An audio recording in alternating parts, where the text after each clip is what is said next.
Bem-vindos ao episódio número 81 do Ações e Companhia. Eu sou Manuel Maurício e comigo estão, como sempre, os grandes Diogo Gonçalves e Gonçalo Garcia. Olá, pessoal! Como é que é? Tu com essas entradas até Essas nos sem intimidas. palavras, mano. Altas. O Diogo estava a comentar em off. Conta lá, Diogo, o que é que se passa? Em relação... Não, eu estava a dizer que hoje tinha tido muito trabalho, mas... Não era isso que eu me referia. Era o Autopilot. Eu Explica comecei a lá o que usar, isso é. comecei a usar... Aquilo tem 2 meses grátis para começar, né? Ainda bem. E depois é a pagar $10 ao mês. Neste momento, está mais ou menos 10 euros ao mês. E aquilo... Mas primeiro convém dizer o que é. O Exato. que é o GitHub Copilot? Exatamente. Aquilo basicamente é um software. O GitHub é um repositório onde... isto não vai mais longe que é. Os programadores normalmente usam uma ferramenta que se chama Git, que é para controlo de versionamento, que é para nós podemos estar todos a trabalhar no mesmo código, né? E para podermos estar todos a fazer as alterações e a gravar as alterações e aquilo ficar o histórico das versões antigas e como é que aquilo funciona. Pronto. No fundo é para podermos trabalhar na equipa para guardar histórico. E o GitHub é um software que usa essa ferramenta. E hoje em dia é capaz de ser a maior que existe. Há 3 grandes concorrentes, que é o GitHub, o GitLab e o Bitbucket. A GitHub foi comprada pela Microsoft há uns anos, portanto pertence à Microsoft, e é capaz de ser o maior software destes. E eles lançaram um novo software que se chama GitHub Copilot. Então o que é que isto faz? Isto basicamente usa uma ferramenta que é o GPT-3, não sei se já ouviram falar, vocês aqui, que a OpenAI da inteligência artificial disponibilizou, mas que é uma rede neuronal de machine learning, de inteligência artificial, que permite responder-te a coisas com textos. Ou seja, imagina, fazes perguntas e ele responde, né? Podes fazer perguntas altamente complexas, podes pedir resoluções de problemas matemáticos. Portanto, aquilo, aliás, até há quem diga hoje em dia, por exemplo, os miúdos andam a usar aquilo para escrever dissertações na escola, não é? Pedem para fazer tipo redações e coisas do género e os gajos usam aquilo. Sim, faz um resumo dos Lusíadas, não é? Uma coisa assim, aquilo faz. Exatamente. E então, o que o Copilot faz é, ele pega nesse GPT-3, nesse algoritmo, e em vez de ir buscar, não é, dados aleatórios à internet, ele ingere, no fundo, todos os repositórios, todo o código que está disponível na Git, não é? Portanto, na GitHub. Portanto, a GitHub tem milhões e milhões de programas, não é? lá expostos, públicos ou privados, não é? Por exemplo, a minha empresa, não é? todo o software da minha empresa está na GitHub. E ele usa todos esses milhões de aplicações, não é? Que estão lá. E basicamente usa isso para alimentar esse GPT-3. E na prática, como é que te facilita a vida? Como é que me facilita a vida? Porque eu começo a escrever qualquer coisa e ele dá-me sugestões de como completar aquilo. E essas sugestões são baseadas em toda a panóplia de software, não é? Escrito e guardado que está na plataforma deles. Tipo aquilo no Gmail que tu começas a escrever uma frase e ele propõe, é isso? É exatamente igual, mas com código. E aquilo tem desde coisas muito simples a coisas altamente sofisticadas. E ele acerta muitas vezes. Há coisas mais genéricas que uma pessoa pode não gostar, não é? Mas, por exemplo, coisas mais simples, aquilo normalmente acerta muitas vezes, e é só dar tab em vez de estar a escrever. Mas depois mesmo coisas complexas, às vezes tu escreves o nome da função, por exemplo, isto já é um bocado mais técnico, e o gajo dá-te sugestões de como fazer aquela função baseada no teu nome, não é? Se tu deres um nome específico, queres que aquilo faça qualquer coisa, não é? Ele espeta-te logo soluções. E ele, melhor do que isso, apresenta-te uma solução, mas depois, se tu não gostares daquela solução, ele traz-te mais 10 soluções que tu podes olhar, né? e selecionar qual é que faz mais sentido para ti ali. Como é que vês o teu trabalho a ser substituído por inteligência artificial? Eu não vejo tão cedo. Eu não acho que isto vá substituir. Eu acho que isto é tipo... Isto é a mesma coisa que tu, na minha opinião, em vez de... Ou melhor, não vai substituir. Como é que eu ia dizer? Se calhar não vai ser preciso tanta gente. Mas isto para mim é a mesma coisa que tu, antigamente na agricultura, né? Fazias tudo à mão, mas depois apareceu o trator, né? E agora com o trator consegues plantar muito mais, com muito menos tempo. Okay. Essa agricultura empregava 80% da população e agora só emprega 2%. Sim, ou seja, isto é um boost claro de produtividade. E portanto, se não houver, mas na minha opinião vai haver cada vez mais procura, não é? Cada vez mais necessidade, isto vai fazer com que menos gente possa fazer o trabalho de mais gente, não é? Portanto, ou seja, mas depois anda a aparecer coisas novas que... É isso, a questão aqui é, eu acho que na minha área, na área do software, nós ainda estamos limitados ao número de pessoas. Se tu pudesses duplicar o número de programadores, hoje em dia era bom para a indústria. Portanto, para já eu não acho que haja... Eu acho que isto vai aumentar muito a produtividade, mas não acho que vá começar a mandar pessoas para a rua por causa disso, porque há muita procura, há muita necessidade de pessoas ainda.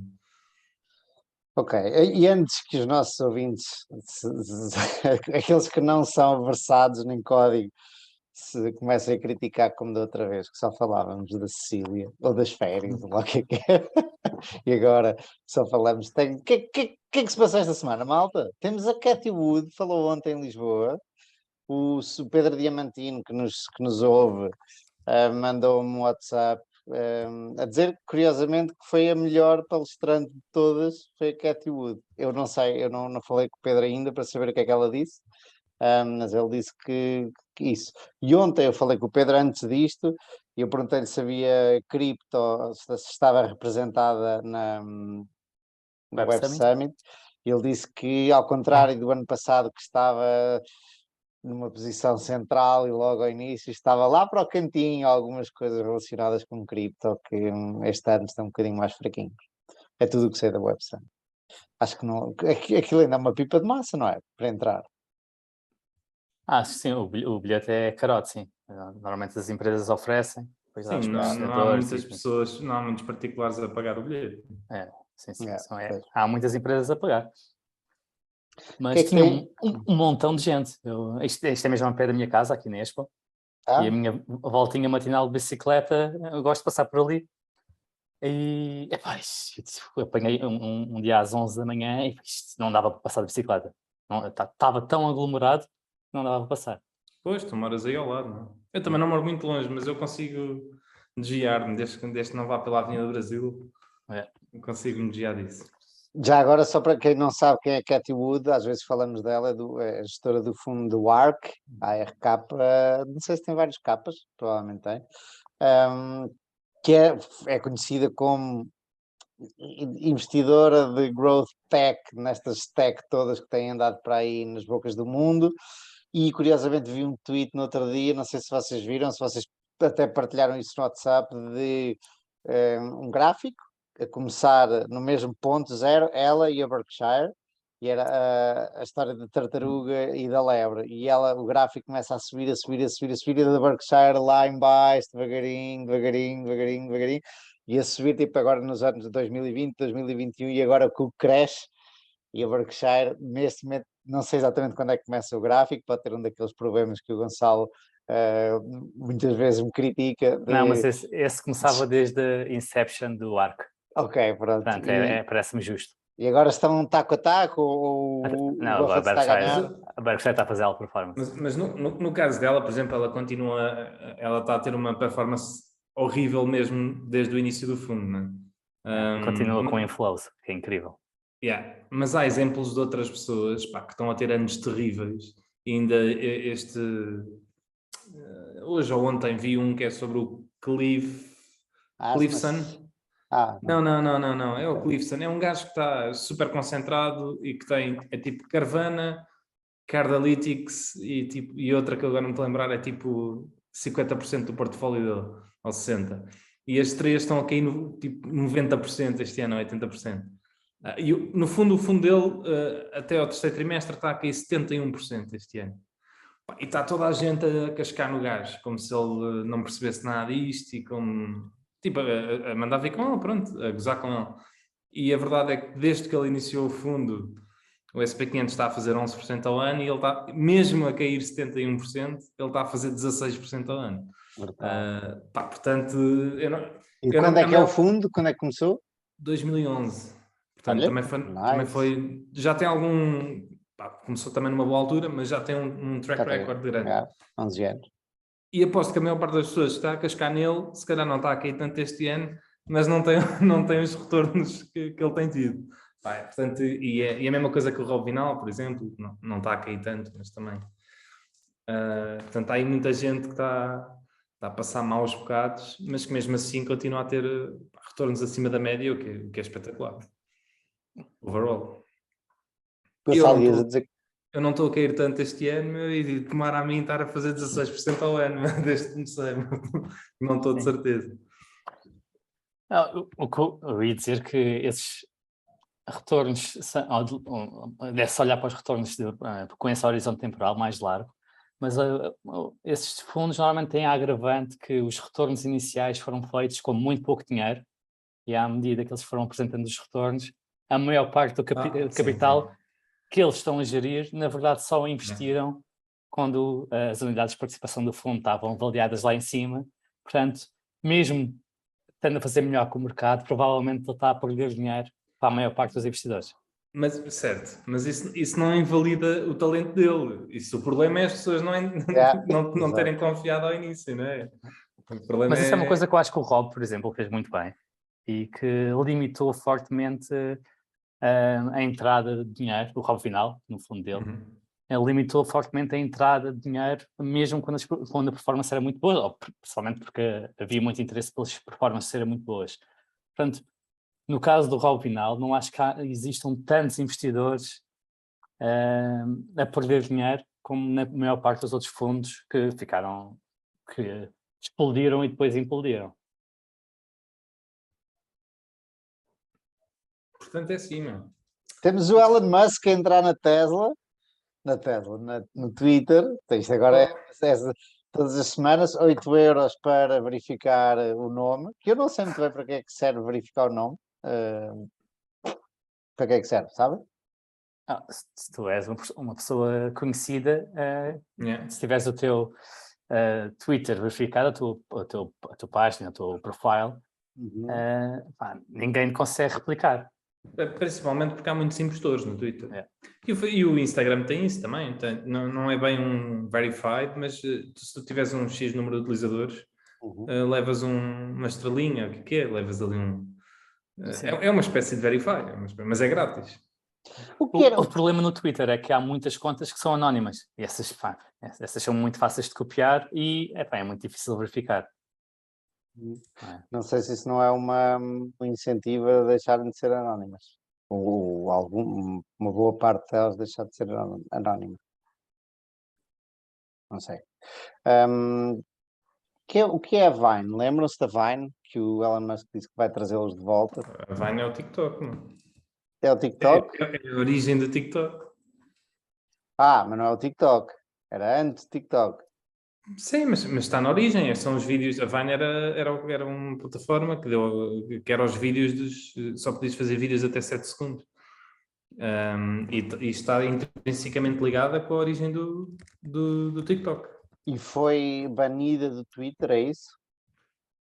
Porque ele diz bring back Vine, I will bring back Vine, e depois estava a dizer que não conseguia porque o processo de aceitar pessoas e perfis que foram banidos vai demorar algumas semanas a ser implementado. Ele quer, pelos vistos, trazer Trumps e trazer tudo. Toda a gente que foi banida, vamos voltar. Porque acha que tem que ser democrático e quase podes dizer o que quiseres ali. Vai ser engraçado ver como é que ele difere do Facebook. Eu tenho, pronto, eu também sou bias porque eu não gosto do Elon Musk, apesar de lhe dar mérito naquilo que ele fez. mas eu não consigo perceber como é que... Há muita gente que agora vem dizer, não é? Que agora vem aí o Twitter para competir com o Facebook e com o TikTok, mas eu não consigo perceber como é que ele pega... Como é que é melhor pegar no Twitter, no estado em que está hoje, para lançar uma rede social, do que quase criar uma de raiz. Eu acho que é quase impossível ele conseguir fazer alguma coisa de jeito no Twitter, na minha opinião. Espera aí, vamos separar por partes. Essa segunda parte já lá vamos. O que é que tu queres dizer com o estado em que está hoje? O TikTok está... As redes sociais são uma questão complexa, não é? O Lilu falava uma vez de... as redes sociais são... têm aquele mote, não é? De network effect, é onde ele é expoente, onde ele é máximo, não é? Em que basicamente toda a gente... A rede social tende sempre para só haver uma no fim. Apertar toda a gente na mesma e nunca estar em várias.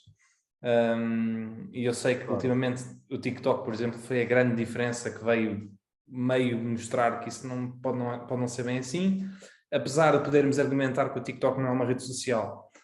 Ao contrário de outras. Mas há aí essas nuances, sim, é só de consumo de conteúdo e não de... Exato. Não tem um craft, tu não queres procurar o que é que os teus amigos estão a fazer, nem falar com eles. A rede social máxima seria um WhatsApp, não é?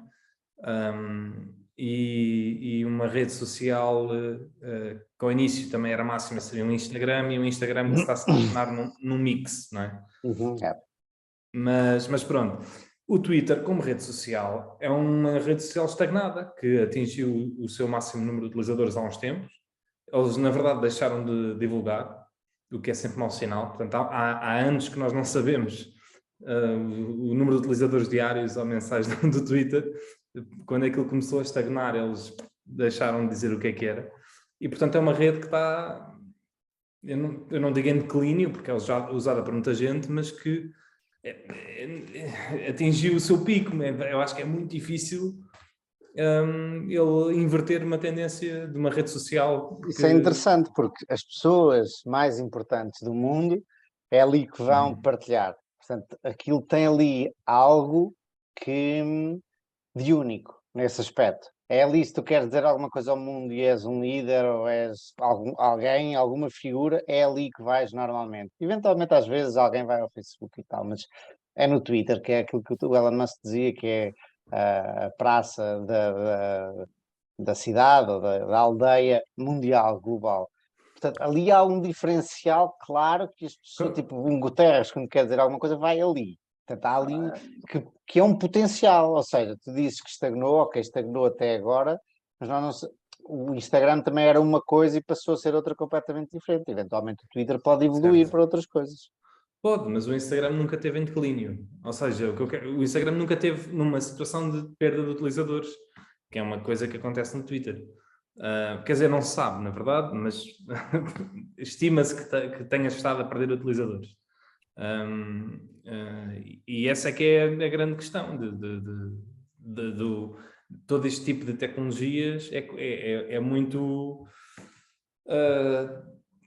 ou continuas a ganhar tração até o infinito, ou então... E tu achas que o tipo que lá estava, Jack Dorsey, ou seja, o gajo parece que não fez uma quantidade de coisas. Olha, já vi uma amiga avisou-me para não dizer o gajo ao vivo, ou em direto, ou nas redes sociais, sei lá. Fala como quiseres, meu caro. Isso, exato, sensores na minha cabeça.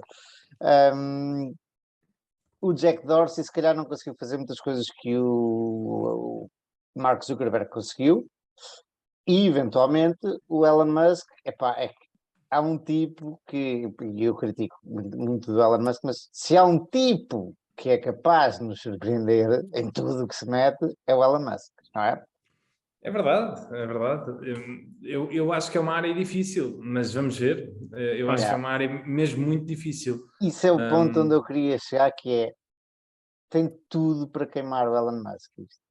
Porque são montes de nuances, é uma coisa muito, muito, como tu dizes, muito difícil, e não vai ser nada fácil. E já nem digo para ter retorno financeiro, porque eu isso acho que ele não acho que não vai acontecer de todo. Mas ele conseguir trazer o Twitter a uma rede social outra vez pujante e em crescimento, eu contra mim falo, que nós aqui os três usamos Twitter, mas se formos a perguntar e se formos ver em Portugal, quantas pessoas em Portugal é que usa Twitter, não é? É uma rede social que não... Há um bocadinho uma bolha no mundo financeiro, né, na forma como se usa o Twitter. E aquilo que estavas a dizer, Manuel, de pessoas importantes usarem o Twitter como megafone, a questão é que tu não precisas estar no Twitter para saber o que essas pessoas escreveram no Twitter. O Trump escrevia no Twitter, mas eu não precisava de seguir o Trump para saber o que é que ele dizia no Twitter. Havia um eco em todo lado. Portanto, não precisas estar lá para saber o que é que as pessoas ditas importantes escrevem lá.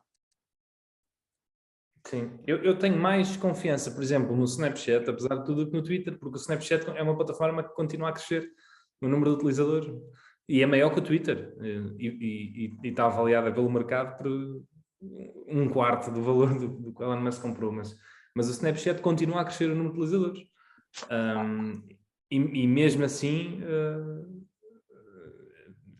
eu vejo o caso mal parado para empresas como o Snapchat, mas pronto. Mas lá está, ainda tem um momento de crescer utilizadores. Quando uma rede social perde o momento de crescer utilizadores, aquilo muito dificilmente vai a lado nenhum. E nós vemos isso por vários a certa exemplos. altura, por exemplo, o Facebook, a família, tipo, a certa altura vai parar, mas depois pode explorar uma quantidade de coisas, não é?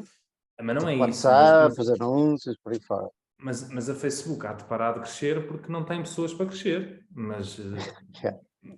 Mas esse é o ponto ultimato de uma rede social, que é toda a gente está na rede. Não é? A rede social, na minha opinião, é o winner takes it all. Não tenho certeza disso, meu. Sou sincero, tipo, coisas que não se... Depois aqui, às vezes, as fronteiras são dúbias do que é uma rede social e que não é, mas achas que não pode haver uma rede social que tem, sei lá, agora vou inventar, de amantes de carros clássicos e vai ter ali, sei lá, 1 milhão de pessoas ou 500 mil pessoas e vai ser tal como os marketplaces específicos, estás a ver? Sim, mas isso é um grupo, do WhatsApp, não é um grupo Fala isso. Viste o grupo que saiu hoje? Ontem? As comunidades da WhatsApp, que é uma tentativa, lá está, de combater outra rede social que tem muita força, que ainda está a ganhar muita força, que é o Discord. Aqui o que é que eu estou a ver? Estou a ver, dá para fazer polls, que são, como é que se diz? Sondagens, videocalls 32 pessoas, reações já dava, file sharing até 2 GB de PDFs, etc, etc. Delete apagar posts pelo admin, e depois há aqui mais umas coisas de usability. Okay. Não me parece nada completamente novo, mas... E essa é outra coisa que eu vejo, por exemplo, no Facebook e que distingue, na minha opinião, da maior parte delas. Por exemplo, o Twitter está completamente estagnado desde que eu uso o Twitter. Desde que eu comecei a usar o Twitter há 2 ou 3 anos, eles fizeram 2 coisas. E uma delas ainda não tenho a certeza se foi mesmo para a frente. Já vi testes, mas não sei. Fizeram o Twitter Spaces para tentar combater a Clubhouse, não é? Que nunca mais ouvi falar da Clubhouse. Que desapareceu, e agora também estava a Be Real, não sei se vocês se lembram, foi uma rede social agora do momento. Acho que já caiu também por aí abaixo, acho que já morreu. Mas fizeram o Twitter Spaces, foi uma inovação, e fizeram supostamente um botão de edit, que eu nem sei se isso foi para a frente. Tens de pagar, acho eu. Ok, porque eu vi pessoas em que isso apareceu e pediam e tal, mas depois nunca mais vi nada sobre isso. Meteram isso a pagar, sim, para alguns. Em 2 anos foi isso que eu vi, não é? Agora... E fizeram uma coisa qualquer com as newsletters também. No caso da Facebook, todas as aplicações, elas têm semanalmente inovações, e semanalmente eles estão a lançar coisas novas e a mexer e a testar. Por isso é que se calhar nota-se que os engenheiros têm estado a trabalhar. Desculpa? Por isso é que mudou de management. Mas que à partida vai querer fazer isso. Não sei. Por falar em mudar de management. A começar por mandar 50% do pessoal embora. Já é um bom... Mandou mesmo 50% embora? Eu disse que vai. Ok. Mas, Ouvi dizer que o gajo pediu a toda a gente para imprimirem o código da última semana, que tinham estado a escrever na última semana, e apercebeu-se depois que era uma brutalidade. Isso não faz sentido, isso é mito, não é? É Isso não mito. pode fazer Há sentido. vários mitos, viste? Olha, este é um.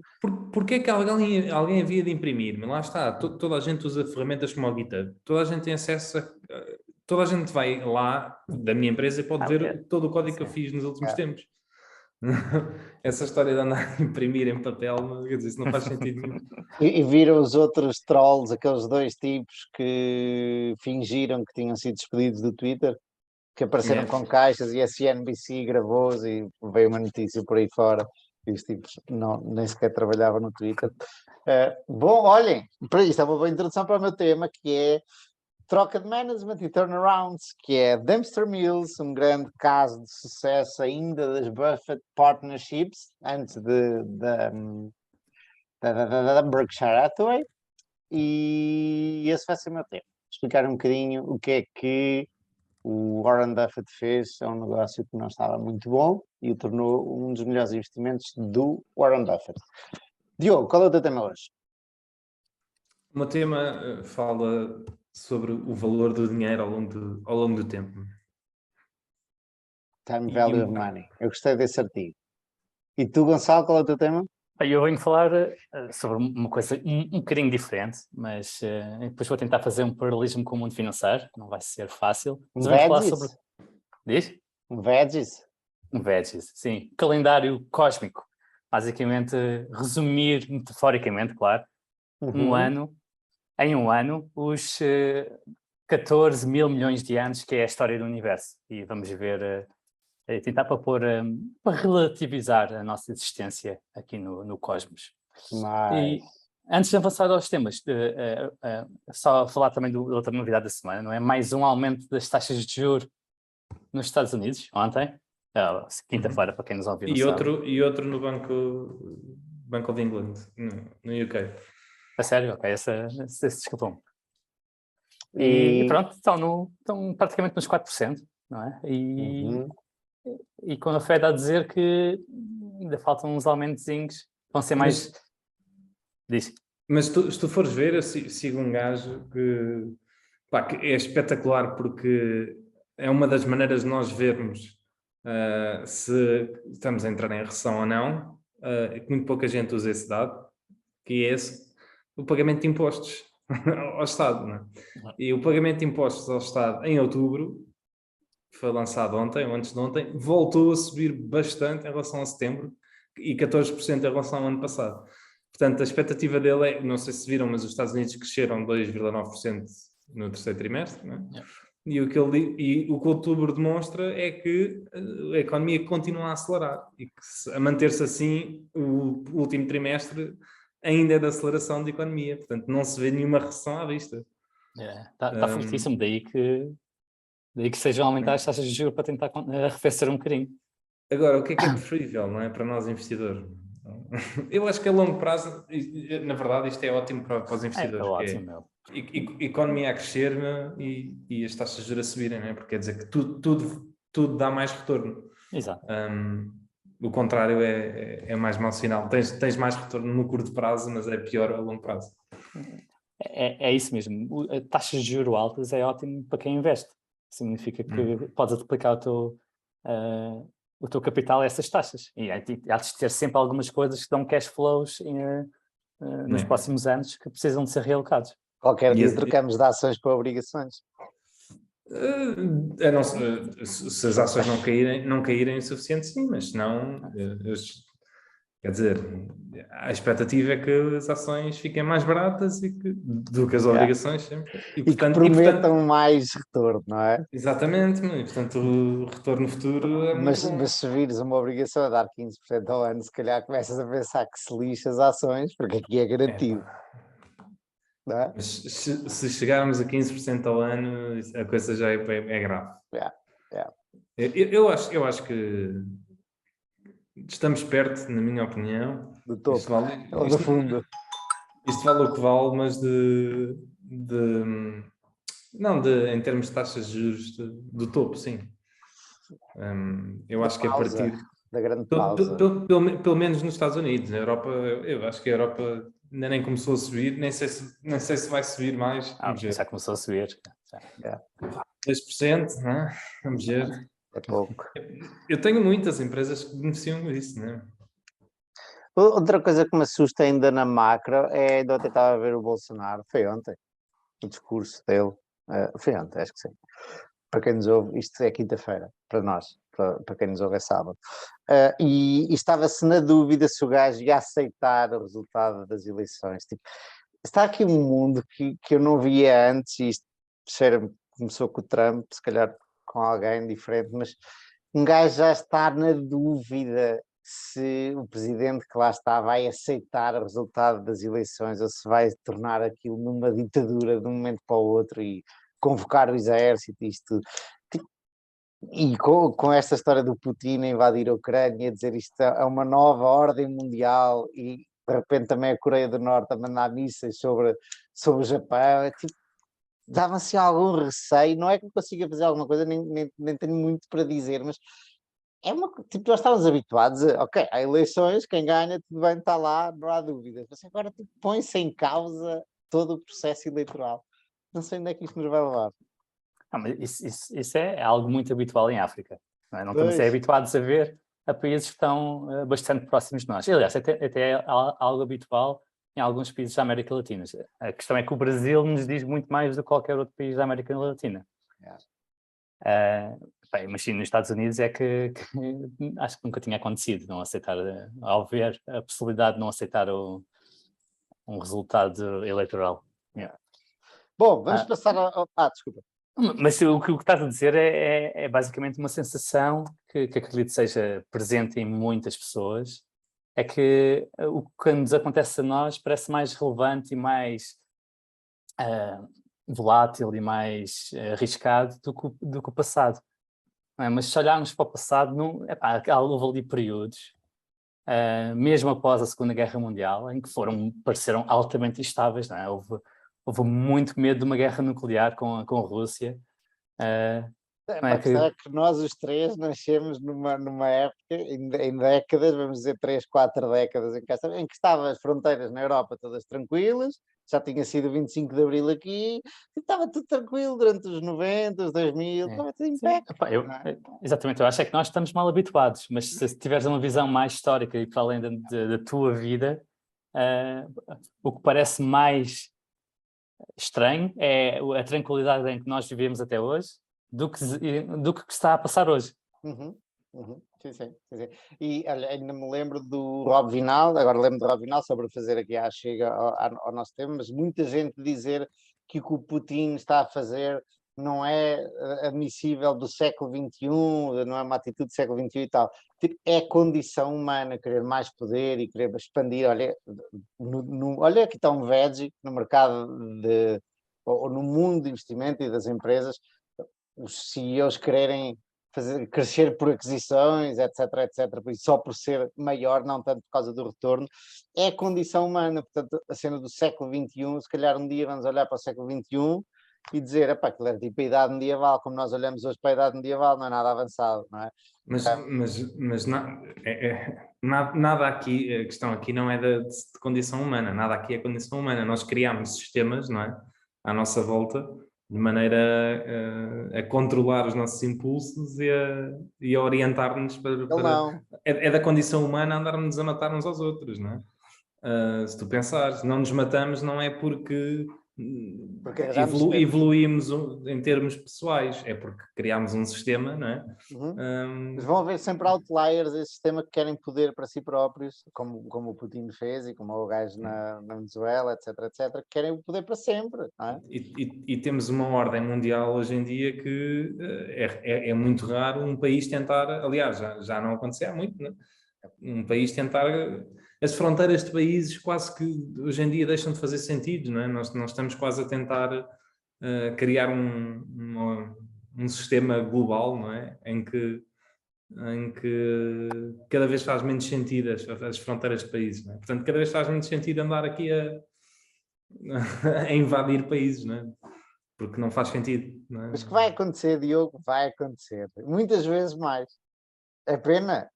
Mas é assim, a história é assim, e de alianças, e de para a frente e para trás, e agora estão cá os mouros, agora está cá a fazer ricos, agora estão cá os mouros, agora há Não sei, reconquista. eu sou adepto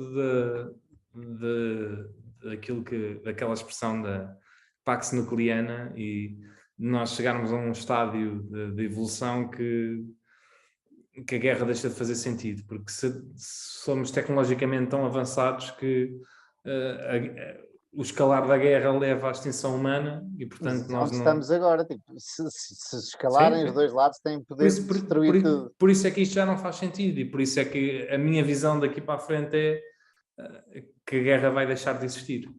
Ou isso ou a Ok. extinção humana. Ou isso ou a extinção humana.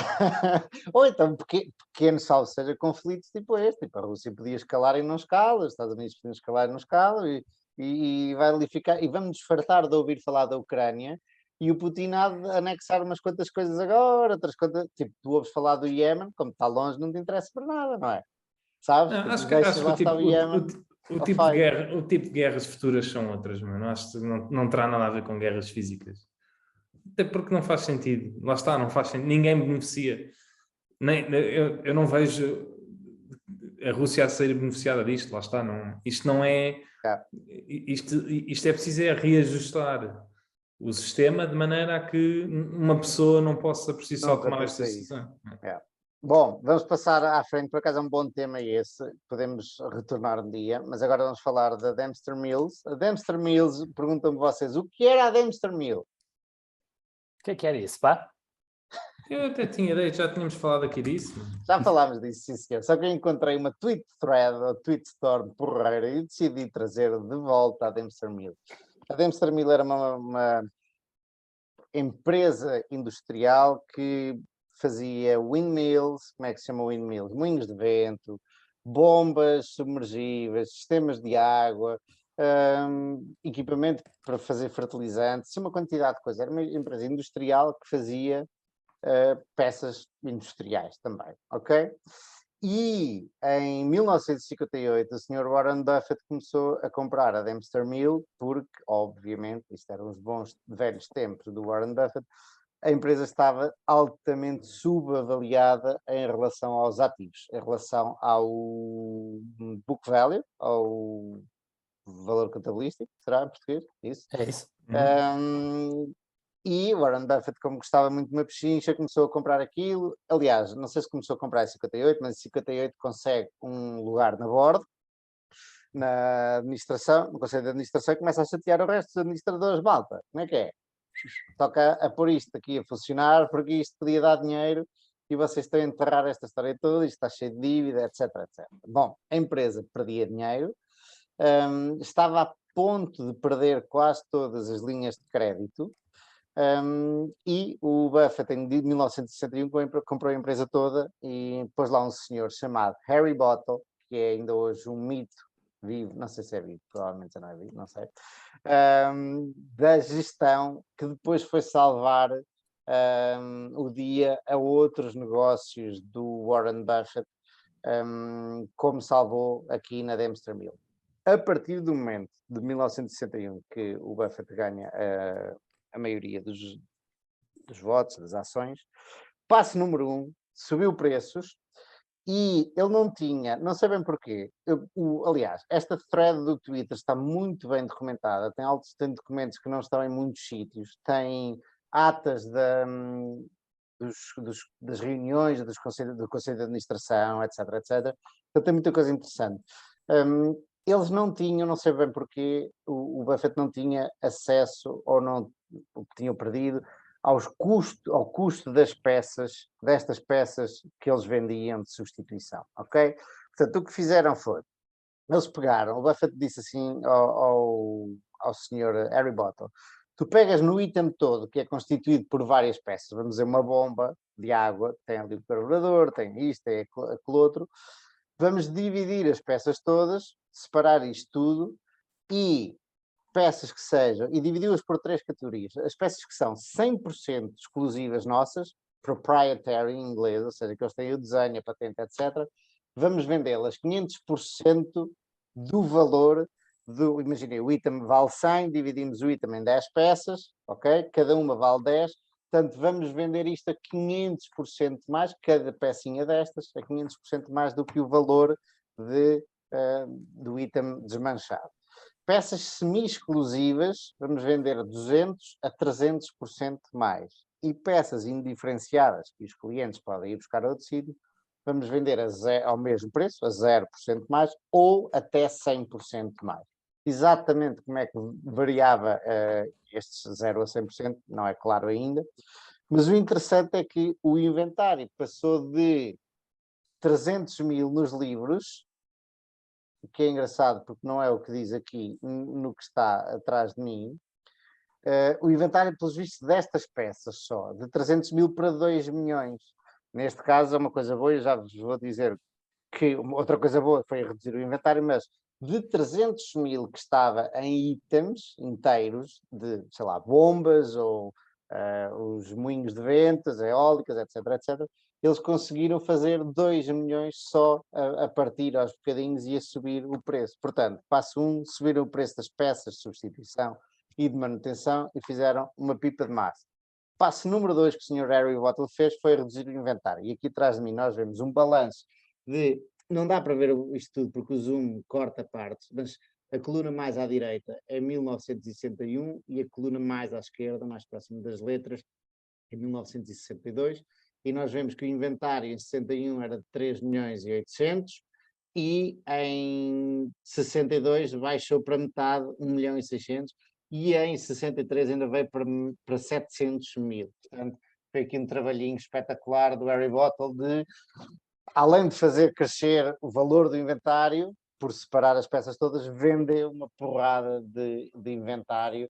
E há aqui setas que não fui eu que pus, mas foi o tipo que fez aquele tweet thread. Esta redução de inventário levou a seta lá para cima para uma coisa que não estava no balanço, que eram ações. Portanto, o que é que eles fizeram com o dinheiro extra? O Sr. Warren Buffett, que o inventário libertou, comprou ações de outras coisas. Pronto, lá está, era aquilo que gostava de fazer. Esta empresa rodava o inventário 2 vezes por ano, ok? Portanto, uma peça entrava, demorava meio ano a sair, a ser vendida, em média, e depois mais meio ano a ser vendida outra igual. Só que a Dempster Mills tinha 30 dias para pagar aos fornecedores. Portanto, só recebia ao fim de, à partida, não é? Falta-nos aqui um dado concreto, só recebia ao fim de 170 dias, ok? Por aí, mas tinha que pagar a 30 dias. Isto quer dizer que tinha que ter ou muita dívida ou capital próprio ali para aguentar este pagamento muito antes, uns meses antes de receber. Portanto, mais uma vantagem de reduzir o inventário, aumentou o retorno sobre capital e foi libertado cash para as ações que eu tinha comentado. A dívida, ao fim de um ano, a dívida veio para 0, o ROI, o retorno sobre capital, passou de 0 a 10% e compraram 750 mil de ativos financeiros, securities em inglês, que normalmente são ações e obrigações. Interessante que 2 anos depois da aquisição, em 1963, a Dempster tinha entre caixa e ações, portanto, ativos líquidos, a valer 0,5 do valor contabilístico, ou seja, metade do valor contabilístico, e 2 vezes o preço da ação de 1961. Portanto, o Buffett comprou, vamos dizer, por 10, mas passado 2 anos tinha lá 20 em book value, que é interessante. Isto para dizer o quê? Interessante que o Warren vê-se as atas de 1958 e o Warren pergunta, pede um assessment, pede um relatório do que era o inventário, onde é que está o inventário, porque a empresa... Isto tem muito que se lhe diga. O Harry Bottle fez uma limpeza brutal, eles tinham umas 10 fábricas, fechou metade, houve má publicidade para lá do Warren Buffett por despedir muitas pessoas e às vezes em cidades pequenas e tanto que a partir daí o Warren Buffett começou a não gostar destes turnarounds em que tinha que limpar o management, tirar o management e fazer tomar decisões tão drásticas e medidas tão drásticas e começou, lá está, como todos sabemos, a preferir empresas em que o management se mantinha lá e que ele não tinha que trazer o seu próprio management, a sua própria equipa de gestão, e não tinha que fazer turnarounds e queria que o negócio continuasse a prosperar por aí fora. Mas neste caso específico foi um excelente investimento do ponto de vista financeiro. É fixe ler as atas, porque vê-se que os tipos estão em engonhar. O Buffett a pedir uma vez atrás de outra, para lhe dizerem o inventário, o que é que se pode fazer para reduzir o inventário, e ele a propor para reduzir o inventário, e os tipos, os outros diretores, administradores a dizerem que não. E, opa, basicamente era o status quo, e eles queriam continuar como estavam, e deviam estar a ganhar bom dinheiro, e lá está. E isto só se conseguiu, foi preciso, para todo este turnaround, foi preciso ter o controle total, e ter um senhor chamado Harry Bottle que trabalhou a fundo para pôr aquilo tudo muito sequinho. E é isto o meu tema. Eu vou pôr aqui na descrição o link, vou ver se não me esqueço.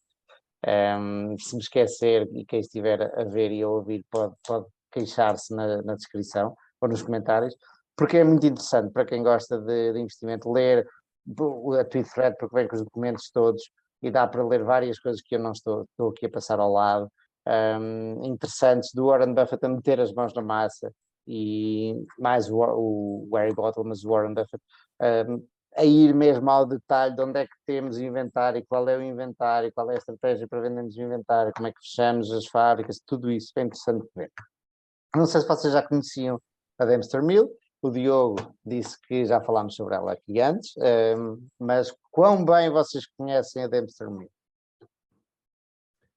Epá, eu já não me lembro assim da história, mas já estudei várias vezes. Aliás, até foi uma situação que o próprio Warren disse que podia-lhe ter mudado a carreira inteira como investidor, se a coisa tivesse corrido mal. Foi uma daquelas que correu bem, e se tivesse corrido mal, ele provavelmente não seria o que é hoje. Ele comenta numa carta que de 100 que tu possas apanhar assim, só 70 ou 80 é que dão a volta mesmo. Curioso, porque às vezes ele é conhecido por dizer que as turnarounds quase nunca dão a volta, não é? Nesta carta ele diz que entre 70 e 80. E depois também comenta qual é, tipo, se consegues identificar à partida, antes do facto, quais é que estão dentro, que empresas estão dentro desses 70 ou 80, ele diz, pá, não consegues sempre. Portanto, tem um nadinha de sorte. Yeah. Também concordo. Mas é um caso giro de estudar, pá, e era algo que, lá está, esse tipo de empresas hoje em dia, eu tenho muita dificuldade. Uma coisa é ter a capacidade de controle da empresa, não é? Outra coisa é entregar, porque uma das coisas que nós fazemos, no fundo, sempre que, pelo menos nós pequenos, não é? Sempre que metemos dinheiro em algum lado, entregamos o dinheiro para as mãos de alguém. E nesse tipo de empresas, não é? Eu sinto, tem que haver aí,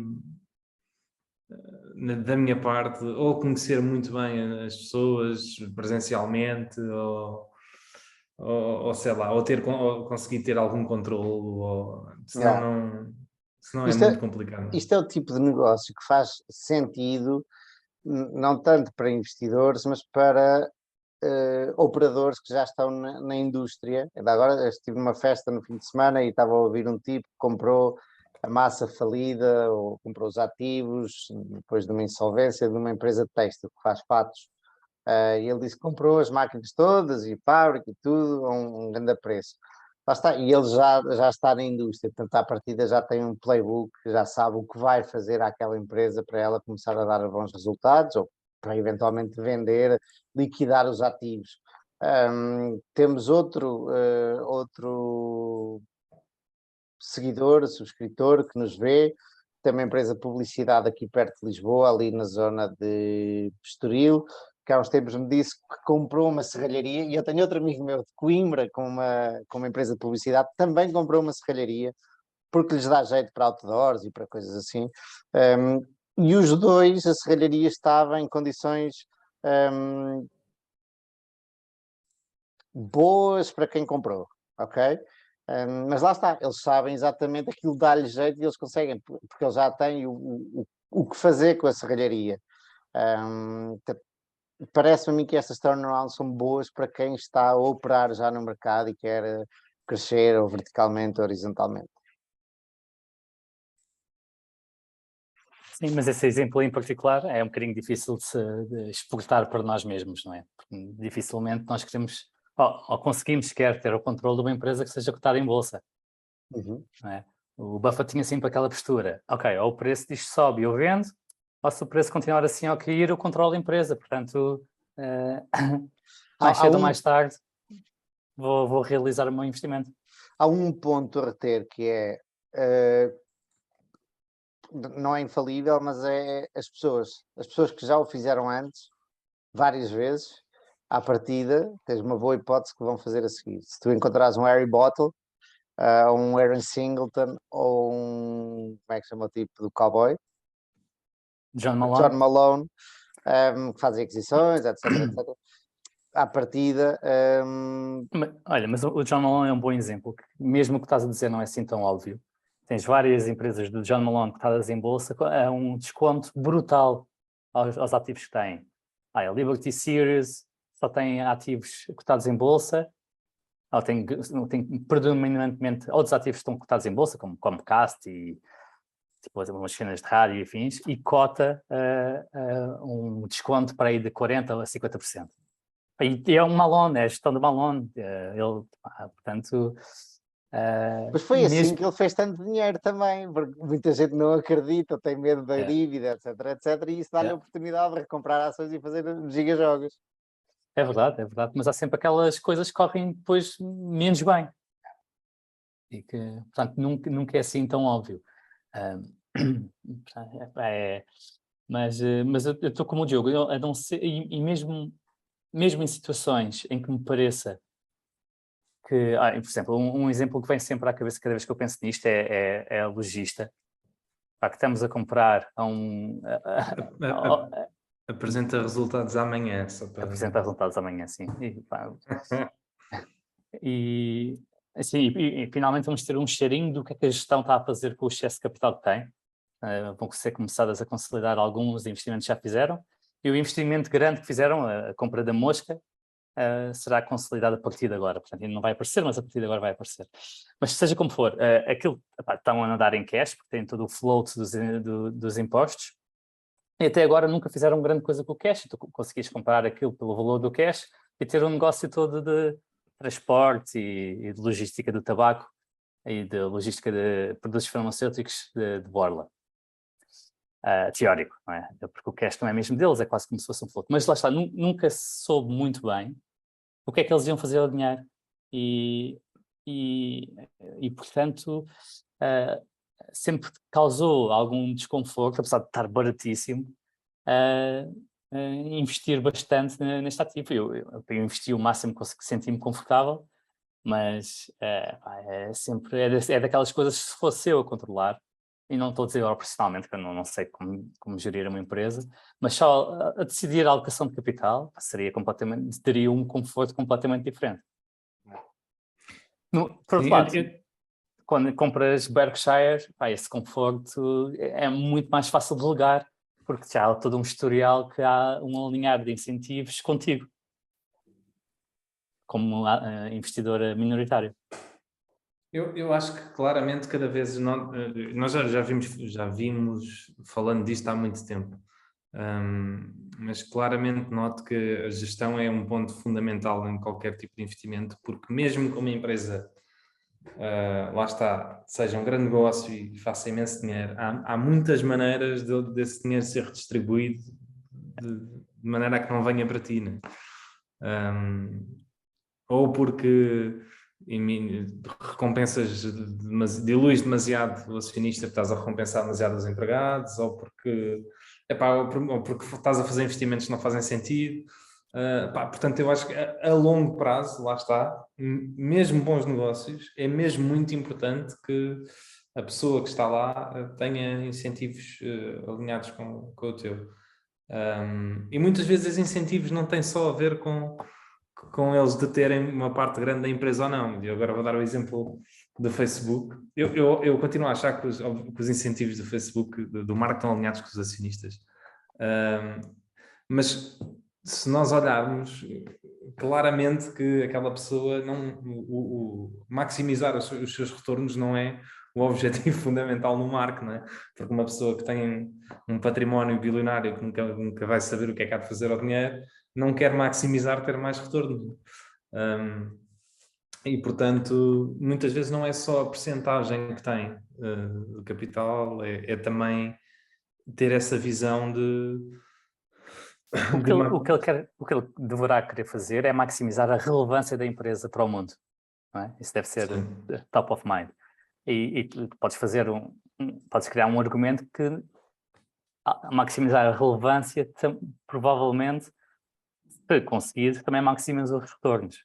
A questão é o risco que ele está disposto a tomar para maximizar essa relevância, não é? Que isso pode não ser do interesse de grande parte dos acionistas. Bom, o artigo chegou ao fim, o tema chegou ao fim. Quem é que vai seguir? Eu, queres ir? Eu posso ir. O artigo em si tem muito a ver com a questão de... E nós que investimos já ouvimos falar disto muitas vezes, que é a diferença a diferença que o dinheiro tem hoje em termos de valor para daqui a uns anos, não é? Se nós conseguirmos, não é, pensar que vamos ter um determinado retorno de X% ao ano, não é?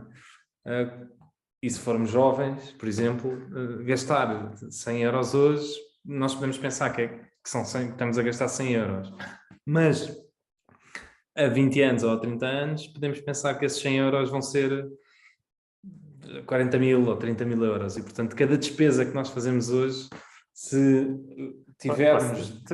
Tu achas mesmo que vais ter retornos espetaculares, meu? Assim, não, mas a questão não é essa. A questão é que, principalmente quando uma pessoa é jovem, mas olhando para o espectro de tempo da vida de uma pessoa, o dinheiro não tem, na minha opinião, e acho que é um facto, o mesmo valor quando tu tens 10 anos do que quando tu tens 50. Porque se tu consegues, lá está, investir esse dinheiro e esse dinheiro tem algum retorno, independentemente do qual ele seja, tu tens muito mais potencial de no futuro esse dinheiro valer muito mais do que o que vale hoje. E muitas vezes a ideia, a meu ver, de maximizar, lá está, o return on life, como o Maurício costuma dizer, é à medida que nós vamos envelhecendo, esse potencial não deixa de ter tanto valor e, portanto, torna-se mais fácil, ou deveria tornar-se mais fácil nós podermos começar a gastar esse dinheiro, não é?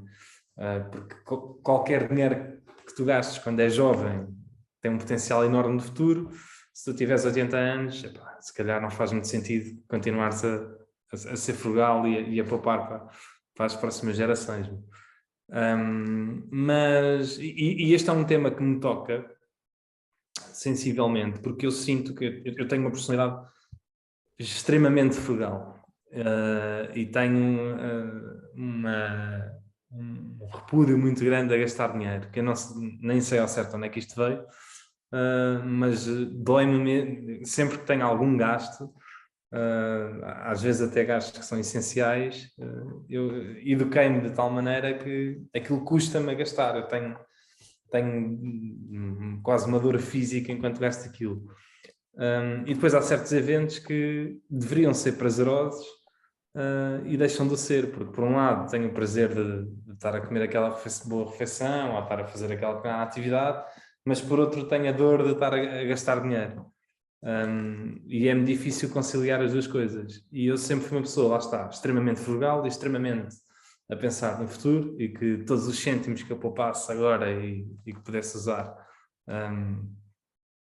mais tarde, daqui para a frente, vinham a ser recompensados. E muitas vezes à minha volta não vejo de todo a maior parte das pessoas a ter essa visibilidade, não é visibilidade que quer dizer, essa posicionamento. posição, exato. Expectativa. E sinto que é difícil acharmos qual é que é o ponto certo para isto, porque quanto mais chega a um ponto em que tu és tão frugal que deixas de aproveitar o momento, ou deixas de aproveitar as coisas boas da vida. E que depois chegas ao fim de vida e lá está, poupaste o máximo possível, mas depois não aproveitaste nada. E é muito difícil para mim conseguir medir qual é que é a quantidade certa da qual eu devia gastar ou consumir, ou etc. E sinto que ultimamente eu peco demasiado para o lado da frugalidade, que sempre o fiz, mas que estou numa situação em que se calhar já não faria sentido fazer tanto e que também deveria de alguma maneira aproveitar mais a vida. Eu tenho capacidade, felizmente, para isso, e é muito difícil de fazer. E, por exemplo, agora, principalmente nesta altura, não é? Que estamos aí num bear market com força, mais uma vez eu tenho este dilema de, por um lado, quero começar a aproveitar mais a vida, por outro, agora é que eu devo poupar ainda mais do que eu já poupo, o que já não é pouco, para continuar a fazer. Ou seja, da mesma maneira que eu tenho estado a ponderar viver mais a vida e gastar mais, parece que há sempre uma desculpa de agora não é o momento certo, ainda não é a altura certa, ainda estou a adiar mais um bocado isto. E isto, na verdade, são tudo desculpas da minha personalidade e da minha incapacidade de gastar e de Porra, grana. Exato. E que, apesar disso ser verdade, eu lembro-me perfeitamente numa das meetings da Berkshire, do Warren falar que eles sempre foram, não é, extremamente frugais, mas que se calhar não sabe ele a dizer que se tu agora tiveres, ele dá o exemplo por causa de uma criança que fez da pergunta, se tu hoje tiveres a capacidade de ir à Euro Disney, não é? Não sei se faz sentido tu não ires ao Disney para poupares esse dinheirinho, para se calhar daqui a 20 anos poderes ir 2 vezes à Euro Disney, não é? Se calhar isso não faz muito sentido, faz mais sentido gastares o dinheiro agora e aproveitares a vida. E que a extrema frugalidade, por exemplo, como que ele viveu a infância, pode não ser o correto para toda a gente. Isso é altamente subjetivo. Sim, porque depois também é fácil. A infância deles foi na Grande Depressão, não? É um ambiente completamente diferente. Mas também é fácil dizeres que vamos ser... Porque não é de toda a frugalidade, e eu sempre... O Nick Maguli também diz isto uma vez, que é... Muita gente se foca em cortar nas despesas e poupar o máximo possível. Poupar é claramente importante, porque... tu podes ganhar o dobro amanhã, se tu não tiveres essa consciencialização de poupar, tu facilmente gastas tudo. Mas o maior exemplo o maior, não é exemplo, o maior facto que permite às pessoas pouparem dinheiro é aumentarem ordenados e não é serem mais frugais. E para aumentar o ordenado, o que contribui mais é mudar de emprego. Não é subir dentro da mesma organização. E ele diz muito, para a maior parte das pessoas, não é menos importante preocuparem-se em cortar mais custos e mais importante em preocuparem-se em como é que conseguem aumentar o income. Até porque cortar os custos... Ou não ajustar o estilo de vida, que é o que acontece normalmente. Até porque cortar os custos tem um limite, não é? E o income não tem limite, não é? É exponencial. Sim, o que interessa é a taxa de poupança. Não, neste caso, a taxa de poupança. Neste caso, o que o Diogo está a dizer é importante a taxa, mas é mais importante tu ganhares mais dinheiro com a mesma taxa. Se a taxa se mantiver, acaba por ser irrelevante. Mas Espera aí. Irrelevante porquê? Se a taxa se mantiver, significa que o teu consumo aumentou, portanto, tudo o resto constante, vais precisar de mais dinheiro se quiseres fazer o que seja. Estou a ver, estou a ver. Portanto, o que é muito importante é definir uma taxa de poupança e tentar expandir essa taxa de poupança. Mas normalmente é mais fácil aumentar a taxa de poupança focando em aumentar o rendimento. O ideal mesmo era um gajo poder gastar dinheiro à séria, não preciso esbanjar, mas estar completamente à vontade. É preciso isto, bora, vais apanhar o avião, é preciso aquilo, bora, compra. E mesmo assim a conta nunca descer, está sempre a subir. Isso é que é, isso é que é a parte boa. Não é? O problema é conseguir chegar lá, não é? Não é muita gente que lá consegue chegar. Mas o gajo por dentro torrar e a conta está sempre a subir, deve ser espetacular. Eu não me sinto uma pessoa que me priva na vida, na verdade. Eu acabo por fazer as coisas. Agora, lá está, eu acabo por fazer as coisas e acabo por ser uma pessoa muito conscienciosa nisso, às vezes, que é do género, pá, será que eu vou almoçar, imagina que isto agora é um exemplo parvo, não é? Mas eu vou almoçar todos os dias ali ao tico-tico, não é? Ou ao 100 palavras.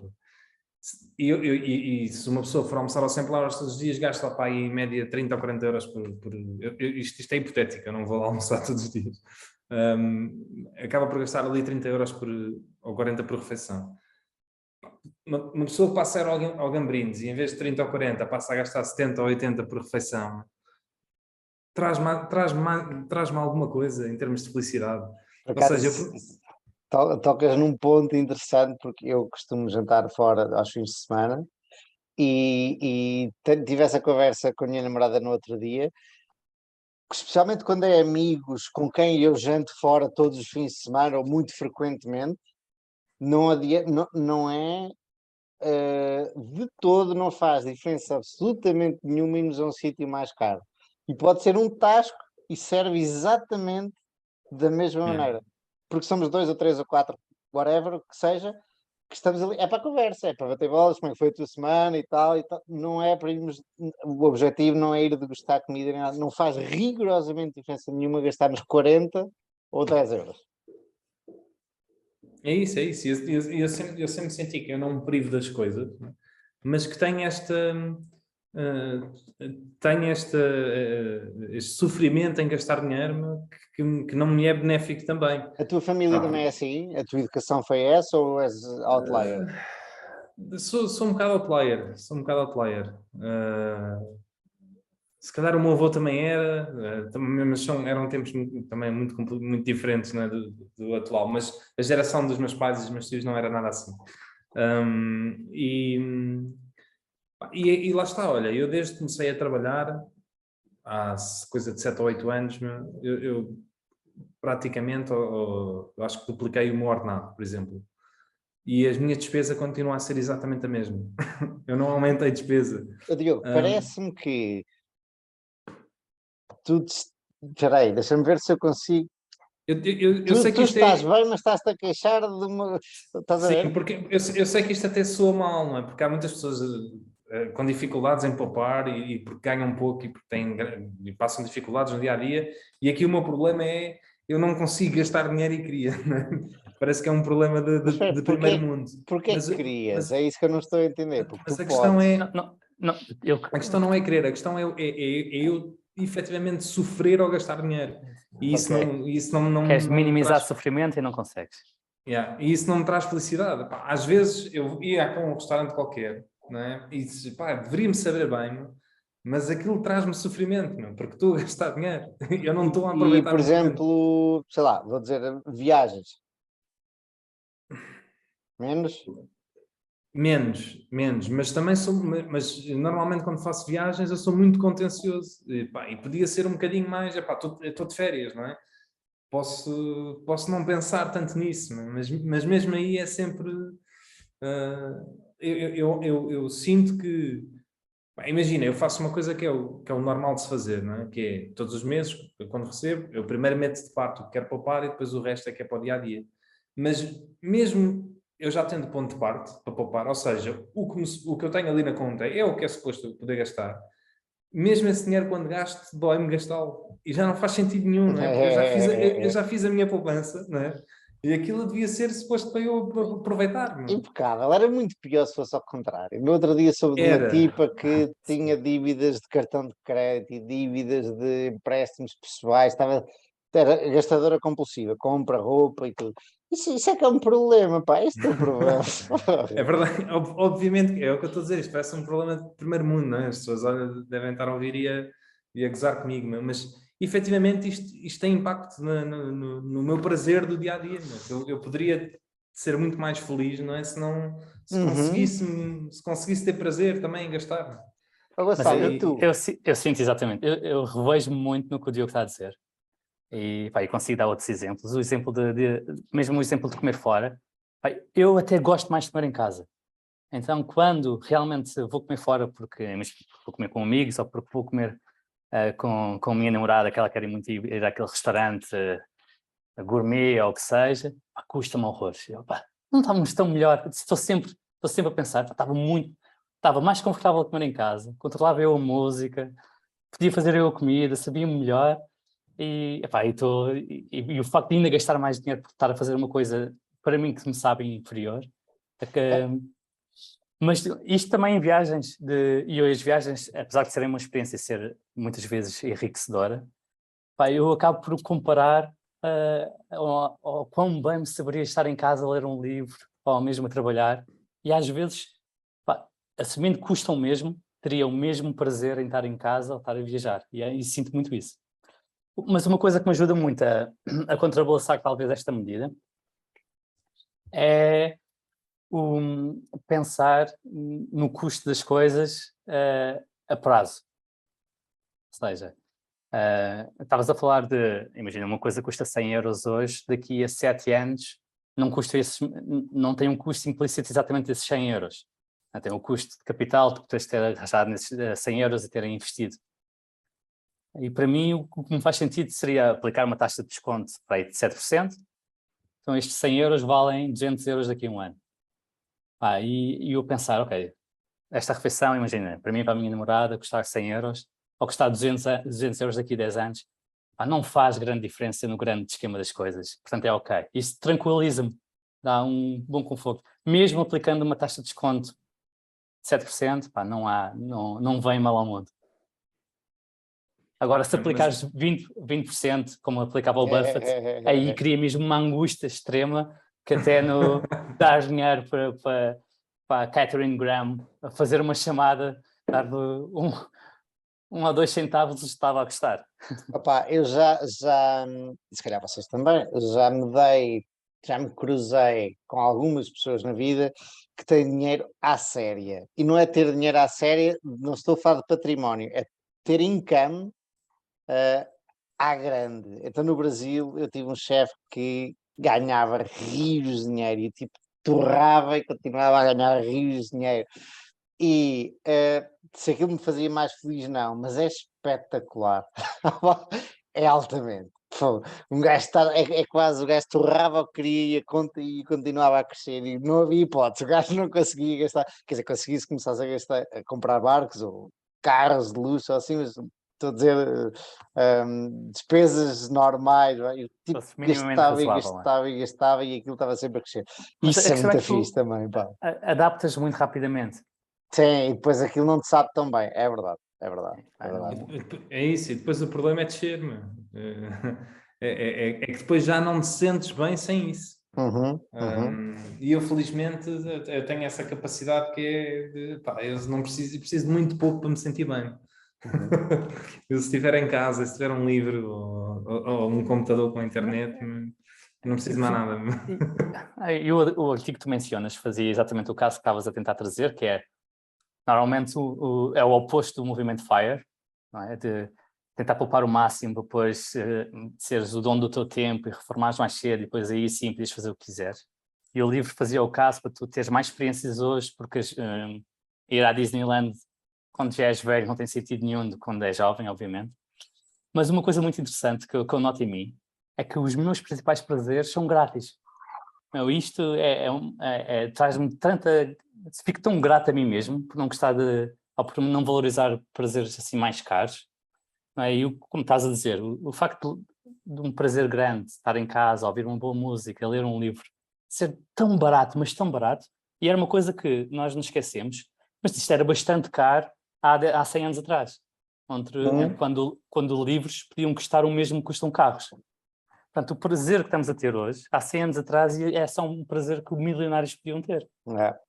Acho que nisso somos bastante parecidos os três. Se calhar, não sei se é por sermos assim que nos atraiu o mundo do investimento, ou se do mundo de investimento nós fomos também apanhar, com muitos tipo Charlie Munger, etc., apanhar formas de ver a vida que não tínhamos antes e fomos absorvendo e assimilando.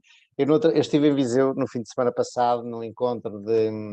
Eu morei no primeiro ano da universidade, numa residência de estudantes da universidade, e todos os anos há um jantar, e é um fim de semana. E eu de manhã, agora que não bebo, não fui até às tantas como o resto da malta toda, não é? E acordei de manhã e fui passear ao Fontelo, que é tipo o parque da cidade de Viseu. E eu adoro passear como é que se diz? Na mata. Aquilo é uma mata, basicamente, tem pavões e coisas assim. E eu adoro passear de manhã na mata, dá-me uma felicidade tremenda. Tipo, é excelente e eu adorava fazer mais vezes. E é exatamente isso, tipo, não custa rigor, quer dizer, custou-me ir a Viseu, óbvio, ok, tudo bem, mas posso fazer isso aqui em Monsanto ou noutro sítio qualquer onde estiver.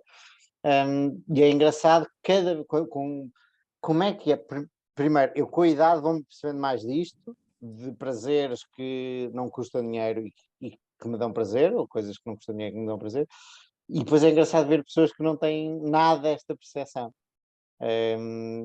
E nós tendemos a achar que elas estão erradas e nós estamos certos, não sei se será assim ou não, nem interessa, mas é engraçado ver que há pessoas que não têm minimamente esta percepção destes pequenos prazeres grátis e acham que os prazeres estão todos naquilo que comentavas uma vez de Keeping Up with the Joneses, o tipo do lado tem um Audi modelo acima do meu, eu tenho que ter o Audi acima do dele. É engraçado. Sim, é um benchmarking pelo estilo de vida, não é? Algumas pessoas tendem a fazer isso. Mas e outra coisa que claramente nos pode ajudar também é ter um bocadinho de perspectiva. E claramente isto é um problema que é de um privilégio enorme. E por exemplo, estou-me a lembrar de uma história que a minha namorada me contou ontem, a Ju. Ela é médica num centro de saúde e um dos pacientes, ou um dos doentes, veio discutir com ela que medicamentos é que podia cortar, por causa da inflação já não conseguia pagar tudo. E isto muda, é uma realidade que imagino que nenhum dos três vivemos de perto. E é incrível percebermos que nós termos dificuldade em gastar algum dinheiro é mesmo um luxo quando existem pessoas nestas circunstâncias. E terem que ter esta discussão é surreal, dá que pensar. Sim, eu diria que, eu não sei os números em Portugal, mas eu diria que se calhar 50% ou mais da população não consegue poupar, não é? Tens os números da taxa de poupança do país, que são claramente abaixo de 10% ao longo. Subiu bastante durante a pandemia, porque houve muito gasto que foi adiado, mas houve alguns anos que foram perto de 6% até, para o país inteiro, só poupar 6%. Pronto, e depois imagina que há uma parte da população que poupa bastante, como tu, poupa mais de 50% do salário. Portanto, eu diria que tens muita gente a não poupar sequer. E agora, Diogo, se quiseres comentar, agora por o Gonçalo comentar a 50% do salário, estás confortável em dizer qual é a tua taxa de poupança? Eu tenho que pensar, mas... Sim, round numbers. Sim, eu diria que é à volta de 60%. Brutal. Sim, eu disse 50% porque se ele dobrou e não aumentou as despesas, pelo menos 50% teria de ser. Exato. Sim. É à volta de 60%. Mais casamentos que coisa. O Diogo vai ser aquele gajo que, olha lá está o gajo outra vez, que os netos, se os tiver, um dia vão descobrir tipo, que o Diogo tinha uma conta cheia de E ações depois, que valia dinheiro que nunca mais acaba. e depois acabo por viver como um pobre, entre aspas, porque é tipo, não é por mal, mas imagina, eu estou às vezes de volta com amigos meus e não sei o quê, e eu estou sempre, epá, não posso gastar, não tenho para gastar, não posso gastar, ou não. E a minha conta está sempre nos mínimos, né? Porque a primeira coisa que eu faço é ter tudo. Eu tenho aqui o mínimo para poder viver. E forço-me nisso em tudo. Por exemplo, eu nunca nem encho o depósito do carro, eu meto sempre tipo, pá, aqui, agora como o preço subiu um bocado, tenho que pôr pá, aí no mínimo 15 euros, porque senão depois também não dá para nada, mas eu meto tipo 15 euros de depósito. Mas isso já não faz tanto sentido. Faz porquê? Porque isto é uma teoria, eu acho que é Gasta verdade, menos por mas ir mais leve, é isso? Usa menos o carro. Uso menos, tenho mais consciência do que estou a gastar. Se eu encher o depósito, pá, eu ando com o carro para ali, e não estou preocupado. Como estou sempre com o depósito ali no mínimo, sempre que eu vou andar de carro, eu penso, pá, isto, se qualquer viagem aqui vou gastar, se calhar não vou ali, ou se calhar sou mais consciencioso, não Ah, o é? carro é um gasto tremendo, meu. O carro é O carro é o meu maior gasto, né? Porque eu não, felizmente não pago renda, né? Porque senão também não consegui poupar 60% do ordenado. é. E o carro é a minha maior despesa, com tudo, né? De revisões, inspeções, IUCs, seguros, etc. O carro era das coisas que mais quando tinha carro, que mais me doía. Opa, dás um toque. Aí, sei lá, agora vai inventar 600 euros. Porra. Ou, sei lá, tens de trocar os injetores, 150 euros. Além da gasolina, não é? Do gás óleo, que era uma brutalidade, e pneus e tudo. Era das maiores dores para mim. E do custo do impacto de capital? E até Além nisso eu disso. sou Eu na altura não era consciente disso, Gonçalo, do empate capital. Sim. Tens ali pelo menos 10 mil euros empatados. Até nisso eu sou um privilegiado, não é? Porque eu trabalho em casa, portanto eu não pego muito no carro, o meu carro não tem desgaste. Não? Eu faço, imagina, eu neste momento devo estar a fazer 4.000 km ao ano, ou 5.000 km ao ano, que é bastante menos do que a média das pessoas. Sim, sim. Bom, acho que a conclusão, que isto nunca poderíamos estar horas nisto a comentar coisas onde gostamos de gastar dinheiro ou não gostamos de gastar dinheiro, mas a conclusão, e podemos continuar depois desta conclusão, é que tudo depende daquilo que. Primeiro, vamos a partir do princípio em que tens dinheiro a mais do que precisas. Tudo depende daquilo que te faz feliz. E nem sempre, eu, por exemplo, já tive várias fases. Eu já tive uma fase em que ganhava muito bem e gastava e subia os meus gastos. Fases em que gastava menos e não gastava tanto. Ou seja, a vida tem fases que nem sempre nós vemos a coisa da mesma maneira. Mas é altamente subjetivo, lá está. Mas acho que é aquilo que te faz feliz.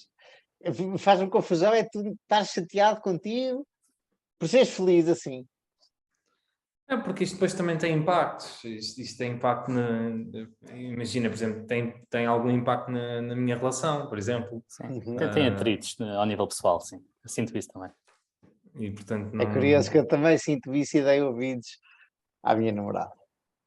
Tivemos uma discussão dessas, não foi discussão, foi conversa, sobre isso recentemente, e eu nos últimos anos tenho estado muito poupado, e ela ganha relativamente bem, e diz, opá, há coisas que eu gostava de fazer, diz-me ela, que tu podes fazer, porque eu tenho dinheiro para fazer e não gasto dinheiro, não é?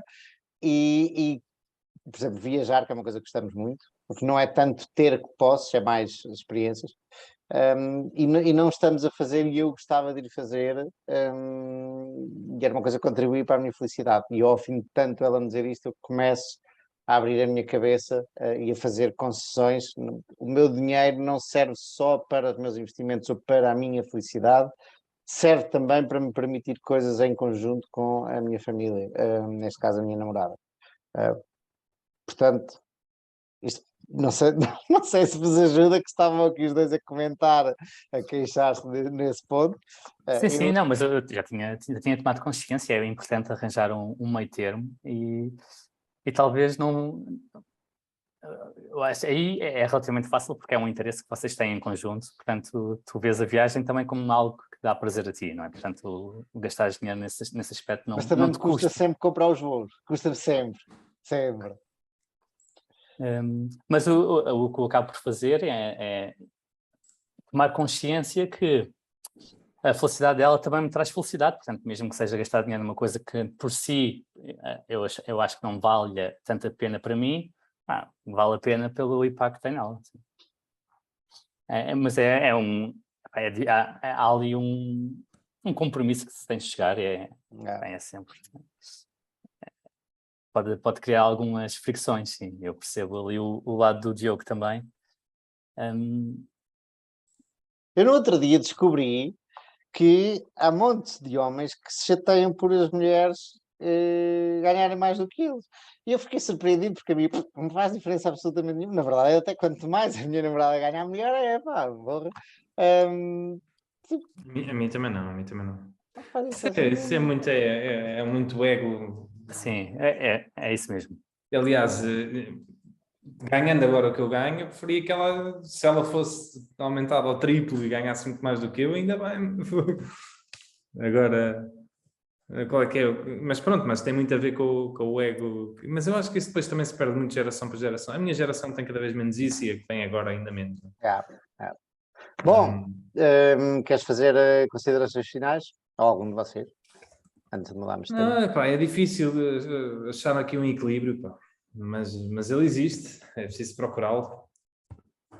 Mas lá está, tal como tu dizes, por exemplo, já tivemos esta conversa várias vezes sobre não queres escrever uma estratégia e à medida que vais andando, vais vendo e tal, isso é quase a mesma coisa. Tipo, é difícil de criares uma estratégia agora que vai servir para a tua vida toda e eventualmente vais afinando, sabes, obviamente, dentro daquilo que te faz sentido e com que estás confortável, vais afinando mais um bocadinho, menos um bocadinho. É isso mesmo. Gonçalo, queres apresentar Bora o teu lá. tema? Vamos a isso? Vamos lá. Então, falando um bocadinho sobre o meu tema, primeiro um enquadramento, ligando desde já no início à parte dos investimentos. Nós estamos, não sei se já repararam, mas a atravessar um bear market, já, mas podemos chamar assim, já, os índices aqui ir mais do que 20%, e em alturas como esta ajuda a ter um bocadinho de perspectiva. E eu acho que uma perspectiva que podemos ter é ser um bocadinho mais pacientes e ajuda a colocar o tempo que passamos na Terra à escala interplanetária para perceber o quão, mesmo que sejamos a pessoa mais paciente do mundo, esse tempo não é nada. E pronto, e já falamos aqui várias vezes a perspectiva em termos financeiros com pessoas mais desfavorecidas, a perspectiva em termos de Portugal versus outros países e até uma perspectiva temporal em relação aos períodos menos favorecidos de há 100 anos atrás, há 200 anos atrás. Mas em termos cósmicos isso ganha toda outra escala. Ora, vejamos, se metermos os 14 mil milhões de anos da história do universo num ano civil, um calendário normal, como é que os principais eventos no universo se resumiam em termos de datas? Então, o Big Bang, obviamente, aconteceria no dia 1 de janeiro, não é? No início do ano.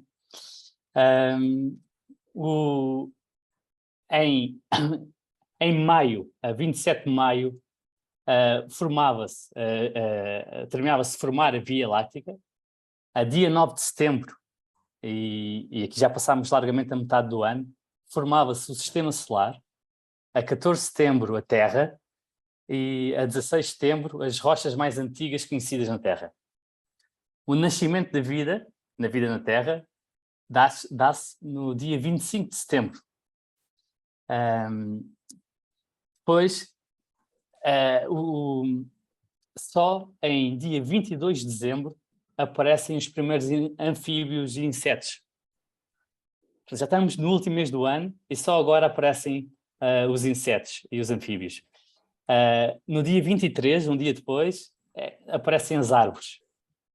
No dia 24, véspera de Natal, aparecem os dinossauros.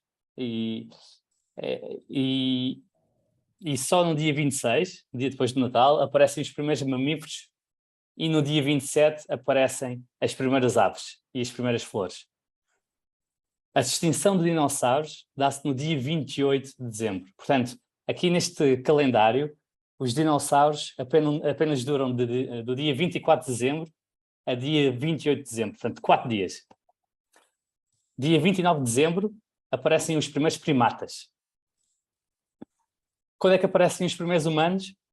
Aparecem no dia 31 de dezembro, e aqui entramos no ramo das horas, às 22 horas e 30 minutos. Portanto, quase a cair do pano na passagem de ano. À hora do último dia do ano, à hora 23, às 11 da noite, nós, os seres humanos, começamos a usar as ferramentas de pedra. Às 23h46 minutos, começamos a começar a usar o fogo, a domesticar o fogo. Às 23h56 minutos, é o período mais recente glaciar, que começa.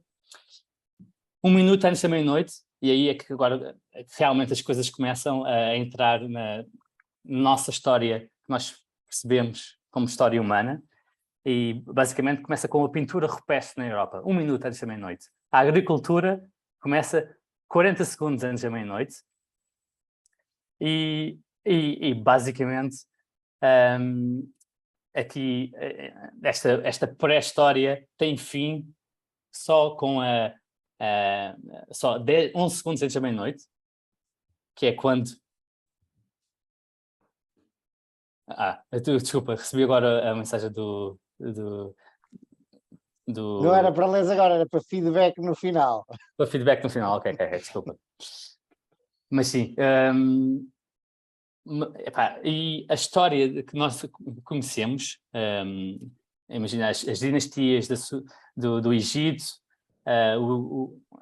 o alfabeto, a invenção da roda, tudo isto é dado 10 segundos antes da meia-noite.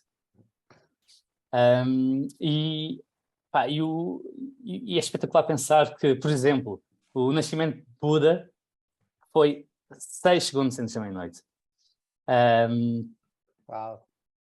As cruzadas foi 3 segundos antes da meia-noite.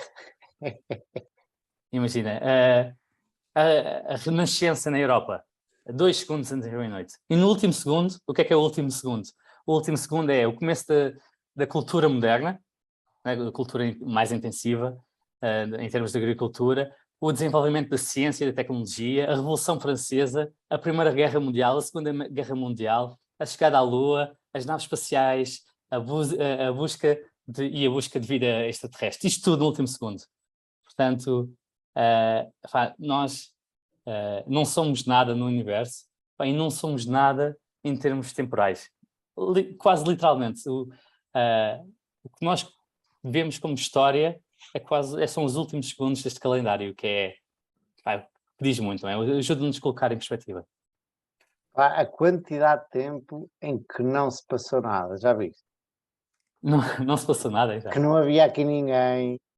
Sim, sim. Que tipo, não havia plantas, não havia animais, não havia pessoas. Tipo, houve uma porrada de tempo que estava zero. Exatamente. Desde o Big Bang até à formação da Terra foram basicamente 8 meses e meio. Foi mais que metade do que sabemos que algo existe. Em teoria, há quanto tempo foi o Big Bang? 14 mil milhões de anos. Uau, é muito ano. E o que é que havia antes, Gonçalo? Antes do Big Bang? Sim. Sim, pronto. Isso não, Sabes que eu tenho um amigo astrofísico, né? Aliás, vocês vão vê-lo no sábado. mas ele tem cá um colega dele, que está cá em Portugal agora até janeiro e que está a viver em casa dele, que o que ele estuda é teorias pré-Big Bang. É a área de estudação do E gajo. vamos vê-lo no sábado, vamos conhecê-lo? Não, vais conhecer o meu amigo, não esse gajo. Mas se quiseres falar com o meu amigo sobre isso, ele também Também destroca. pesca alguma coisa, exato. Nice. Teorias para Big Bang.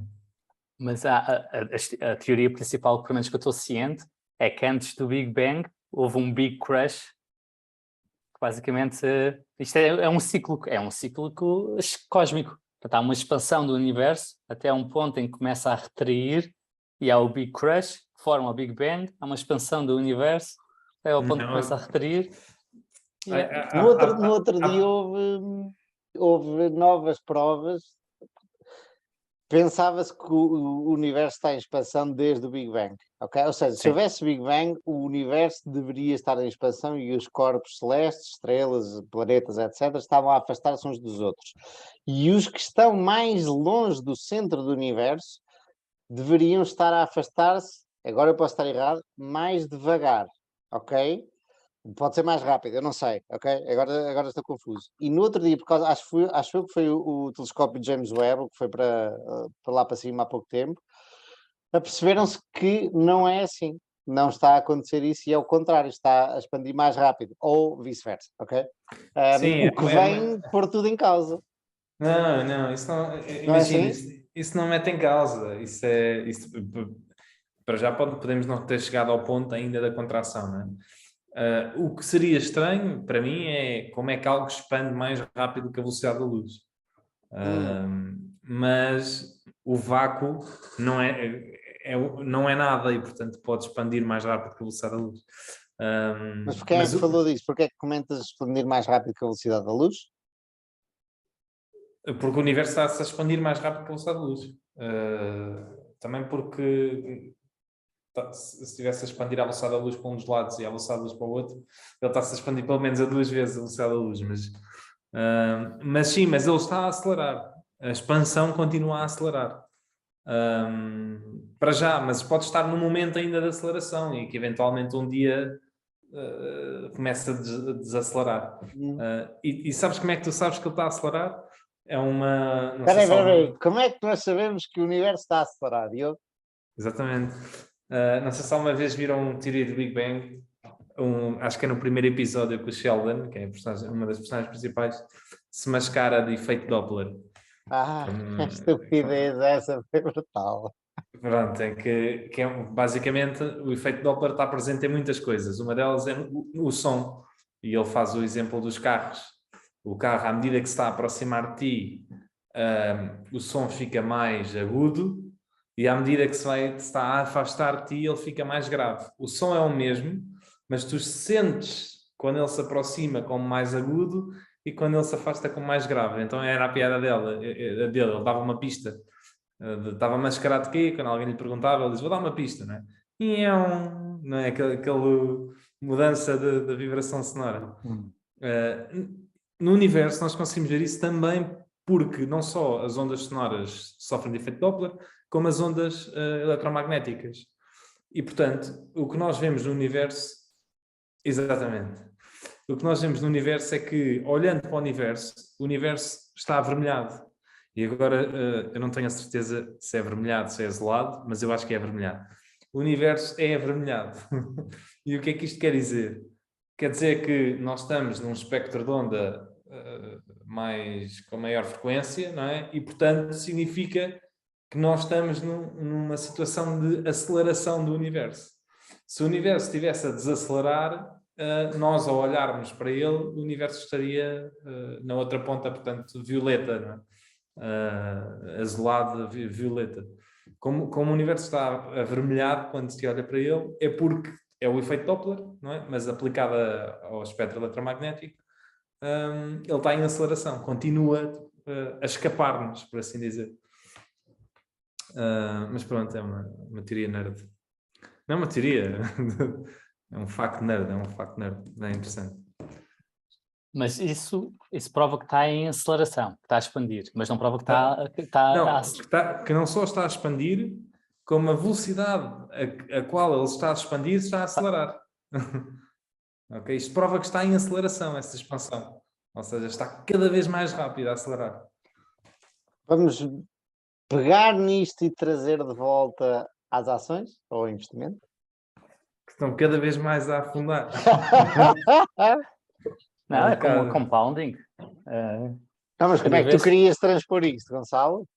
Não, eu comecei logo por transpor, que é importante termos perspectiva, meu, e pensar. Aí é muito rebuscado, muito ténue essa ligação, não? O que não quer dizer que seja um mau tema, eu gosto muito deste tema, mas... Não, eu não levo a crítica para o lado pessoal, não acho que seja um mau tema, mas pelo menos a mim ajuda-me a pensar que isto, a relativizar um bocadinho a vida, não é? E isso pega muito bem com o tema do Diogo, que é, então não interessa para nada, estamos aqui a poupar, vamos aproveitar isto ao máximo. Mas é uma conclusão possível dos dois temas juntos. Por acaso, contra a frugalidade, eu acho que serve sobretudo o argumento que a sociedade humana, ou nós tendemos a ficar cada vez mais, temos mais recursos, há mais abundância de recursos, não é? Portanto, cada vez faz mais sentido realmente ser frugal quando os recursos são limitados, mas com o aumento da abundância faz cada vez menos sentido. Eu acho que esse é o principal argumento contra a frugalidade. A favor... Espera aí, não te esqueças de onde vais, a favor, porque à medida que há mais recursos... É menos relevante seres frugal, porque estás a poupar por uma altura que será ainda mais abundante do que a atual, se a história for continuar a mantiver-se este passo.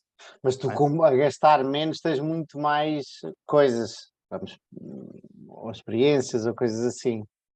Faço-me entender, como há muito mais abundância de coisas, vamos dizer agora 1000 euros, ajustados.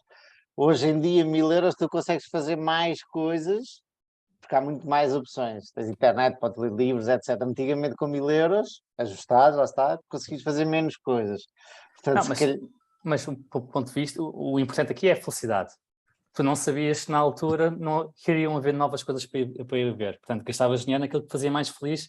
Provavelmente coisas que achas que são tolas aos dias de hoje, tipo ir ao circo, não sei, imagina, que era um alto evento se o circo fosse a aldeia há 50 anos atrás, e agora, está um circo. Olha, está um circo no Montijo, que é que eu vou lá, onde os meus pais moram, a minha mãe mora, e eu vou lá frequentemente. Não me diz nada, se calhar há 50 anos era um pequeno evento. E, portanto, vais ajustando à medida. Mas o meu ponto aqui era, a frugalidade é principalmente importante, por isso é que o Warren e o Charlie provavelmente se sentem especial, passando por um período com uma grande pressão, onde se não poupasses, provavelmente ias passar meses sem rendimentos em que terias e passarias fome. Portanto, a frugalidade é principalmente importante quando há escassez. Portanto, porque quando há mudança e dificilmente passas necessidades, acaba por ser menos relevante. E se tendemos a ser mais, se tende a haver mais abundância no mundo, a frugalidade tende a ser menos relevante. Um dado interessante, e à partida contraintuitivo, mas que explica isto muito bem, é que a taxa de poupança tende a aumentar com recessões. O que é completamente contraintuitivo, porque o rendimento vem abaixo. Portanto, é tipo as compras de ações. É tipo as recompras de ações, sim. Mesmo as empresas fazem isso, não é? Tendem a conservar muito mais o seu cash em alturas de recessões, que é quando deviam estar a investir. Mas as famílias fazem isso também, e a recessão... Exceto as Big Tech, parece que estão aí as despesas a disparar, A Google e a Facebook, não se percebe como é que os gajos contratam 20%, não é? Quando está tudo a fazer layoffs. Mas vamos ver se é a decisão certa. É duvidoso, por acaso. Exato. Eu acho que pode perfeitamente ser a situação certa, no sentido em que podes conseguir arranjar pessoas mais baratas, não é? Porque lá está, mais pessoas no olho da rua, e sendo o único que consegue, que tem dinheiro para gastar, não é? Tens poder. Tens poder para investir enquanto mais ninguém consegue investir em outras coisas. Por outro lado, epá, se és a Google e tens 120 bilhões em cash, meu, e isso, as obrigações do Tesouro Americano dão 5% ao ano, esses 115 bilhões, meu, dão-te 6 bis de net income no final. Não sei. Há um custo de capital relevante, não é? Que tende a aumentar nestes períodos. A favor da frugalidade, tens o facto de... Eu acho que, para mim, o valor principal do dinheiro é comprar a independência de tempo. Não é? Tu poderes escolher fazer o que queres com esse tempo. E quanto menos frugal és, ou melhor, quanto menos poupas, menos controle tens sobre o teu tempo. Pronto, isso são escolhas que tu podes assumir que isso não é importante para ti, que gostas de trabalhar por trabalhar, portanto, independente, e tendo menos escolha no futuro e mais escolha hoje como gastar o dinheiro, portanto, há aqui um trade-off para mim bastante claro e sempre foi.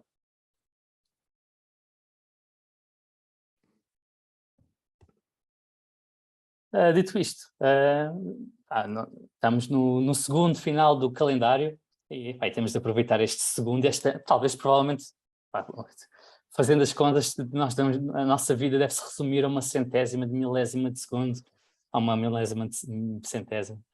Portanto, é mesmo, em termos cósmicos, é surreal o quão pouco relevante somos. E o que já fizemos e já atingimos. É verdade. Sem dúvida. E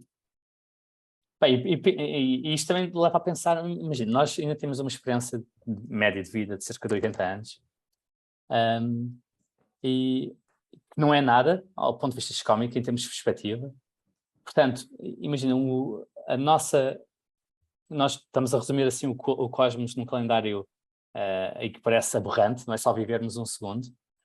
E provavelmente se fôssemos outro ser vivo, imagina, se fôssemos uma mosca que tende a viver só 3 dias, teríamos também essa perspectiva. Imagina quanto é que é a nossa vida num calendário dos humanos. Portanto, acontece vivermos 80 anos, mas podíamos perfeitamente... aliás, e mesmo na nossa espécie, há 200 anos atrás, a nossa experiência média de vida era 30 anos. Né? Tendíamos a comportar-nos de maneira completamente diferente do que nos comportamos hoje. E a viver as coisas com intensidade diferente, provavelmente. Agora lembraste da mosca. Sabes porque é que a mosca nunca consegues apanhar a mosca? A mosca vê muito mais frames por segundo do que nós. Por isso vê-nos em câmara lenta. E esta, hein? Portanto, por isso é que tu vais lá mesmo rápido. Mas olha, eu tenho um gato em casa que é um craque a apanhar moscas. Apanhar moscas. Como? Com a mão ou com a boca? Com a pata. Com a pata. Ele dá um salto no vidro. As moscas normalmente juntam-se ao pé do vidro. E dá-lhe uma patada e depois cá em baixo apanha com as mãos e depois é um petisco. Depois come a mosca. Muito bom. É perfeito. Portanto, desde que tenho gato, eu tenho gato por causa da Ju, nunca mais tive moscas em casa. Pelo menos durante muito tempo. Infelizmente, ele não gosta de mosquitos, seu sacana. Portanto, mosquitos que chateiam um bocadinho e picam, ele não os come. Há uma epidemia de moscas em Portugal ou é impressão minha? Estou a haver moscas em todo lado, pá. É uma epidemia de moscas. Dizem que há, mas eu não tenho reparado. Mas sim, dizem que há aí, que está aí complicado em termos de mosquitos. Eu quando vim para Lisboa, quando vinha do Brasil, não sei se há muitas moscas no Brasil, não faço ideia, mas Lisboa está cheio de moscas, em montes de sítios, e as pessoas, o que é curioso é que, lá está, Diogo, as pessoas que cá moravam, ninguém reparava, e eu estava nas esplanadas e eu, vocês estão a passar com as moscas e as pessoas não reparam, tipo, já estão habituadas. É isso, eu não tenho visto nada. Bom, meus amigos, está na hora, vamos acabar em altas. Quem é que quer acabar? Acabem. Então, podes acabar, começas tu e acabas tudo, não é? Não, mas isso, Gonçalo, faz aí o fecho, Gonçalo, anda lá.